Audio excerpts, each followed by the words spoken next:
A blessed day mga ka-truth seeker. Welcome po sa Unlearn Error, Spread the Truth. This program has two purposes. That we may unlearn Arminianism, humanistic views, and that we may spread unpopular but biblical apostolic doctrine. Soteriology, the study of salvation, good works saves, is an error. Part 10 na po tayo. Reasons why good works save is error. Napag-aralan po natin sa part 9 ng Titus 2:14 na hindi nagtuturo ng good work po ay makakapagligtas sa atin. Pag-aaralan naman po natin ng James 2:14 and James 2:26 na tila ang good work ay makakapagligtas sa atin. Sabi po sa James 2:14-26, ano ang mapapala natin mga kapatid? Kung sinasabi ng sino man na siya ay may pananampalataya, ngunit walang mga mabuting gawa, makakaligtas baga sa kaniya ang pananampalatayang iyan? 2:24. Nakikita nyo na sa pamamagitan ng gawa ay inaaring ganap ang tao at hindi sa pamamagitan ng pananampalataya lamang. Para manawa natin to mga kapatid, ito ang unang dapat nating tandaan. Unang dapat nating maunawaan excuse me, na ang kaligtasan ay nagsisimula sa for love at election ng Diyos. Romans 8:29. For those whom God foreknew for love in eternity, hindi pa nilalalang ang lahat, ay isinet na ng Diyos ang kanyang pag-ibig, hindi nakabase sa mabuting gawa natin ang kaligtasan, kundi sa pag-ibig ng Diyos in eternity. Romans 8:30. At ang kanyang nakilala ay tinawag at ginastify ng Diyos in eternity, pinawalang sala, blameless ng Diyos. Ephesians 1:4. Meaning hindi good work ang makakapagligtas sa atin at makakapag-justify sa atin, kundi ang pag-ibig ng Diyos. Umibig ang Diyos sa atin, ginastify niya tayo in eternity, hindi pa tayo gumagawa ng masama, mabuti, hindi pa tayo nilalalang. Through the promise redemption of the Lord Jesus Christ, Ephesians 1:5-7. At tama po ba ang interpretation natin sa Romans 8:29 na ang foreknew dyan o hindi pa nilalalang ang mundo ay nakilala na tayo ng Diyos, isinet na ng Lord ang kanyang special love relationship sa atin? Tama po ba yung interpretation natin? Yes po. Dahil sa Genesis 4:1, sabi dyan, nakilala ni Adan si Eva at nagbuntis si Eva at pinanganak si Cain. Anong pinupunto dyan na nakilala?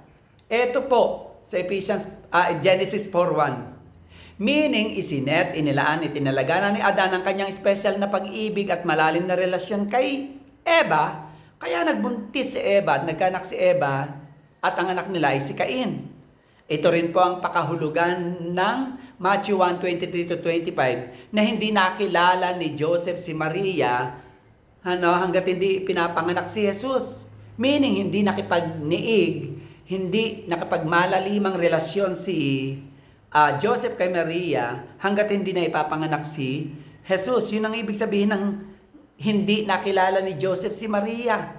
Hindi sinuspindi muna ni Joseph ang kanyang special love at ang pakikipagniig, malalimang relasyon kay Maria. So yun ang ibig sabihin ng hindi nakilala ni Joseph. So sa Romans 8:29, pinupunto ng Diyos, hindi ka pa nilalalang, nakilala ka na ng Diyos, itinalaga, inilaan na ng Diyos ang special love niya sa iyo at yun yung magliligtas sa iyo, hindi yung good work mo. Romans 9:11, hindi pa gumagawa ng masama, mabuti si Jacob, ay pinili na ng Diyos. So meaning, hindi good work, hindi mabuting gawa ni Jacob ang nagligtas sa kanya, kundi ang paghirang ng Diyos, election ng Diyos ang nagligtas sa kanya. Pangalawang dapat nating manuan na ang salvation belongs to the Lord. Ezekiel 36:25-31, Psalms 3:8, Revelation 7:10. Na ang salvation ay belongs to the Lord. Wala tayong participation, contribution, cooperation man para tayo maligtas. Ang tanging contribution, cooperation natin sa kaligtasan ay magkasala at magkasala.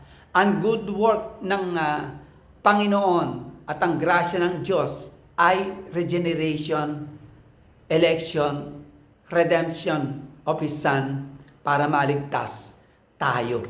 mga kapatid. Pati na ang desire, passion, willingness natin ang gumawa ng mabuti sa Diyos ay sinusupply ng Diyos sa atin. Philippians 1:29, Philippians 2:12-13. Kahit na nga ang faith natin at repentance natin ay bigay ng Diyos. Philippians 1:29, Acts 11:18, gift ng Diyos. Ano? Walang meron tayo. Kahit ng faithfulness till the end natin, kaya tayo nagiging faithful hindi dahil sa kagalingan natin, kalakasan natin. It is because of the faithfulness of God. Philippians 1:6, kahit na yung pagpapatuloy natin sa Panginoon, pagpipersevere, pananatili natin sa Diyos, hindi dahil magaling tayo, hindi dahil malakas tayo kaysa sa ibang Kristiyano. It is because of God's preservation.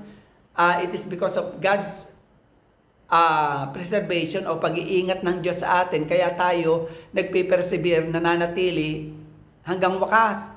Psalms 37:28, Psalms 97, Psalms 37:28, Psalms 97:10, Psalms 121, 7-8. Pangatlong dapat nating manawaan, mga kapatid, na ang salvation is all of God. It is the electing love of the Father, the redeeming grace of the Son, the regenerating power of the Holy Spirit. Walang meron tayo sa kaligtasan.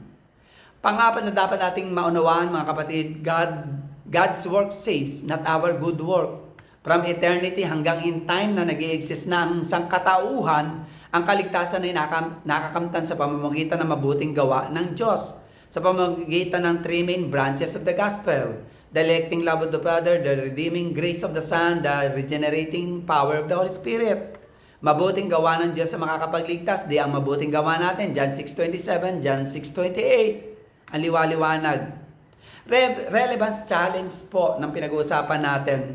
Prayer ko po sa atin, mga ka-truth seeker, nawa ay kumilos ang Diyos sa puso natin upang sumagana tayo sa paggawa ng mabuti, upang sumagana tayo sa paglilingkod sa Diyos, upang sumagana tayo sa pagbibigay ng time para sa Diyos at time para sa pakikipag-fellowship sa katawan ni Kristo every Sunday.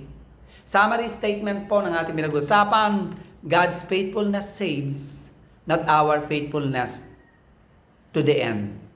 Philippians 1:6. To unlearn error, spread the truth, mga ka-truth seeker. You may connect with us, like, follow, watch, and subscribe. Good day and God bless po.